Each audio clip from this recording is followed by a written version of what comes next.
officially 6 months away from the November midterm elections. Here to help us break down the key races to watch is Fox News contributor and Washington Times opinion editor, Charlie Hurt. Charlie, great to see you on this Sunday morning. Thanks for being here. Great to see you, Pete. Let's break them down. So the balance of the Day. Happy Mother's Day to you. Two guys. You're such a good mother. You're such a good mother too. We can be whatever we want to be, Charlie. You know that.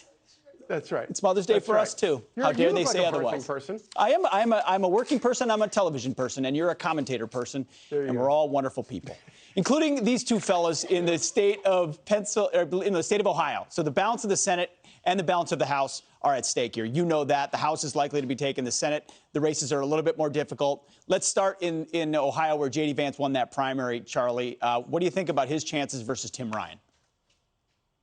I think that his chances are really good, and the reason why is because this is the first election where we're really seeing these candidates that have been handpicked by Donald Trump. They're not exactly like Donald Trump, but they're running on the America First Trump platform. And the J.D. Vance's election in the primary is such a repudiation of the establishment Republican GOP that has made, in the past, has made Ohio a very sort of swingy state.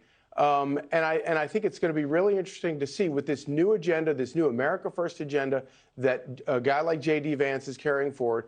You got a guy like Tim Ryan. When Joe Biden showed up in his state last week, Tim Ryan didn't even show up to be seen with Joe Biden. I think that tells the entire story right there. Absolutely. All right, let's move quickly through the other ones because we don't have as much time as we'd like. Georgia, Herschel Walker, same thing. Donald Trump-backed candidate would be running against Raphael Warnock. Go ahead.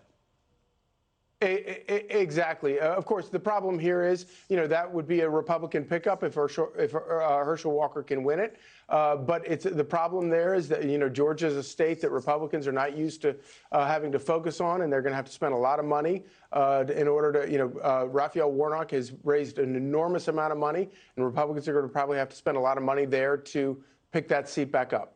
Pennsylvania, where the primary is still, the biggest vote in the primary there amongst Republicans is undecided. Does it matter who wins that primary and how viable or how contested the general election is? I think, of course, it does matter, and I think that obviously Trump's support for Dr. Oz is a huge part of that. And again, that it goes back to if Dr. Oz is a good candidate for pushing the America First Trump agenda, then Dr. Oz will win the primary and be able to win the general. Yeah, it would be very interesting. We had McCormick on yesterday. He makes the same claim of being a supporter of Donald Trump. Will be an interesting race. Last one, real quick, Charlie. Nevada. It's always been a state I don't understand politically. It feels like it leans Democrat, but in this race, the Republican seems ahead. Talk to me about it. Yeah, so Adam Laxalt, who's former lieutenant governor or AG of the state, he's not a newcomer to politics. He's a very smart candidate, endorsed early by Donald Trump. And I think that in this kind of atmosphere, he has a very good shot at picking up a seat here for the Republicans. It really does feel like Donald Trump has found a way to be on the ballot in 2022 as well. And exactly. And very much so far in primary races, he's batting 1,000 in this cycle.